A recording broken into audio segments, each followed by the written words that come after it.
When a man of high capacity hears Tao, he does his best to put it into practice. When a man of middling capacity hears Tao, he is of two minds about it. When a man of low capacity hears Tao, he laughs out loud at it. Latsu. Reminds me of Schopenhauer. All truth goes through three stages, three steps. First, it's ridiculed. Second, it's violently opposed. Third, it's accepted as self-evident. Now, the same thing can be said about one's overall level of knowledge. Well, when you look at the word capacity, that's actually a combination of two traits. It includes the ability and the willingness, actually. That's what capacity means.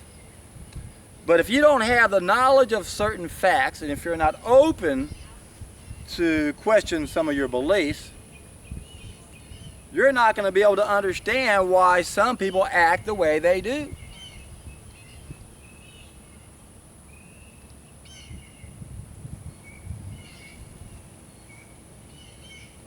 And I'm not really sure how I want to even say this, to be honest with you guys.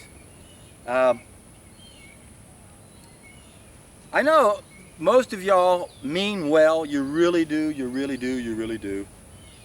But if you don't know the truth, if you don't understand its implications, you really aren't in a position to be judging anybody. And yet we want to help, don't we? We think, well, they just don't see things the right way. You know, John, you shouldn't be yelling. Well, let me tell you, what would happen if your neighbor came over, knocked on the door, and they said, hey, your house is on fire? Would you even believe him? Hell no! If your house is on fire, you'd be yelling at them. Well, the problem that I'm having with some of you guys is you don't know your house is on fire. And you don't understand why I get so passionate. Why I am angry at what's going on this planet.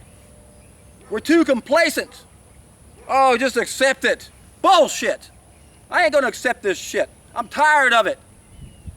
If you understood what I understand, you would be outraged too. You'd be screaming. You're supposed to show the right emotion for anything, well, no matter what it is. If you want to be effective at helping people understand things, you got to be genuine. You got to be sincere. You got to lay it out on the line. You got to let people know how you feel. The problem is if you don't have the knowledge, if you don't really truly understand the implications that there is a simple solution for the vast majority of our problems, then you won't understand the insanity that we live on this planet. This is insane, my friends. We have a healthcare system that uses poisons in the name of health. It's mind-boggling. Now think of it this way. Let's say I've got a problem A and everybody thinks the solution is X. And you know better. You know X isn't the solution because you got Y. Y is the solution. So now what do? You got a bunch of people out there who think X is the solution. What's the best way to help them understand that Y is the solution? Well, I'll tell you the best way. Do what Sherlock Holmes would do. Exclude the impossible. Say, okay, we got problem over here, A. What are the solutions? We got X and we got Y and we got Z. Well, wait a second. If we can get rid of X, whatever remains, it might be possible. It might be Y, it might be Z. But if most of y'all think X is the answer and we can convince you it's not, then you're going to be more open to listen to what Y is. Now wait a second, John. Got a great message, buddy. Got all these people who understand what you're saying. But when you start yelling, you lose me, man. I don't want to watch you anymore. You're going to lose. Let's say you got 10% of the population that are following you. And you start doing that, you're going to lose 2%, 5%. But guess what? There's 90% out there who don't know that X is wrong. So if you want to play the percentages, you work on the 90%. And what you're going to do if you're effective is you might get 20% of those, and you might lose 2 or 5% of those others that you had.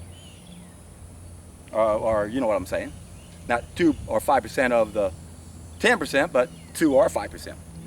So, what is the right approach? Well, it really depends on how you're doing this. One-on-one, you can size people up and you can customize how you want to tell this message to people. But what are you going to do if you got a crowd of people? You got to play the percentages, right? Of course you do. And how do you do that? You come from the heart. You pour your heart into it. You tell the story and you use the right emotion for the right expression. Now, if I'm out here yelling all the time, you think I was a fool. But some of you guys think I'm a fool when I start talking about things that you should be outraged about if only you knew what they were. Maybe we should try Oscar Wilde's approach.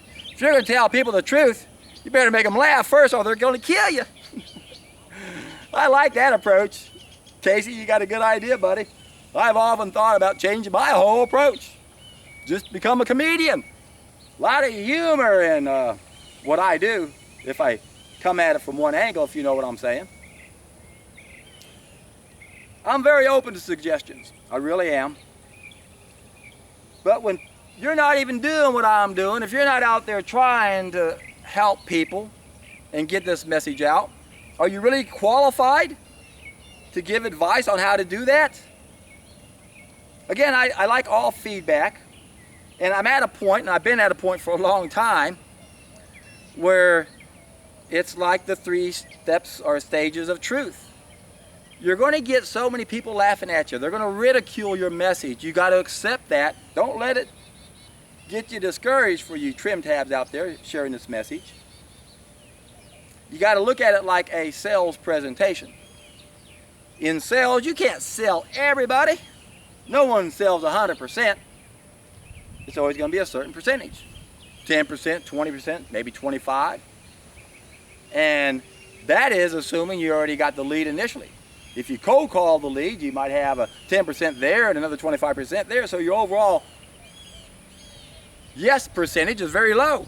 And what does that mean? It means that you've got to hear a bunch of no's before you hear a yes. You should get excited every time someone laughs at you. You should get excited every time someone says, "You shouldn't yell, John." I try.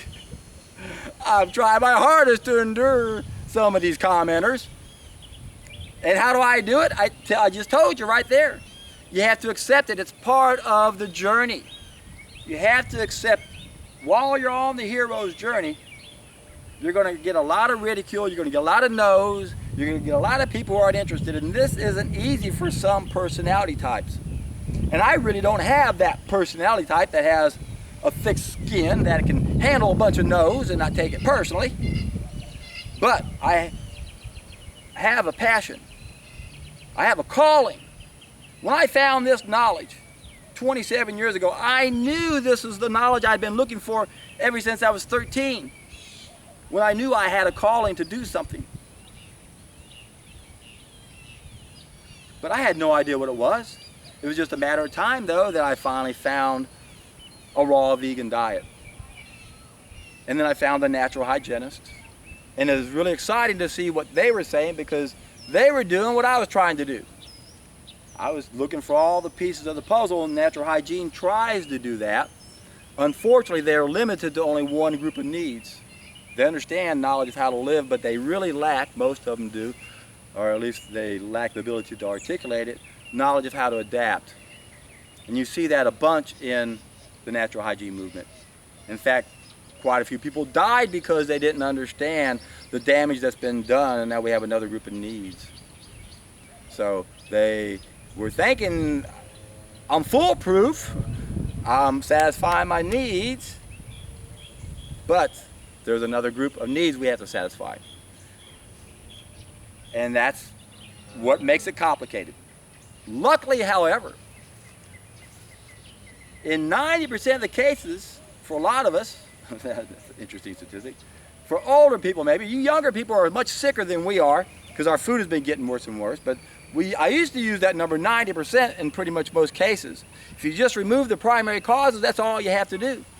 Even if you're damaged or impaired in any way, that will improve over time. You don't have to do anything else. But nowadays, my gosh, the younger generation we have now, because your parents were so unhealthy when you were born, because their food was worse. See, every generation is getting worse and worse. You think, well, look at my grandparents, they lived to be 100. Yeah, but look, what were they eating when they were a child? They didn't even have organic chemicals and artificial fertilizers back then. So, for you younger people, you got to really be more diligent than ever to figure out how have you been damaged. Well, what do you do? Well, look at your parents at the time you were conceived, because that's what you inherited from them, those weaknesses at that time in their life. And remember, a genetic weakness does not manifest itself unless we make the mistakes. The genetic weakness only determines how the symptom is going to manifest, not if it manifests. That's why that knowledge of how to live is so important. So how do you tell that message? Can it be told without attacking the X? Sure. Are you limiting yourself? You bet. You're making it harder. Do what Sherlock Holmes would do. Exclude the impossible. And when you can do that, you make everything easier, and then you're in for a treat.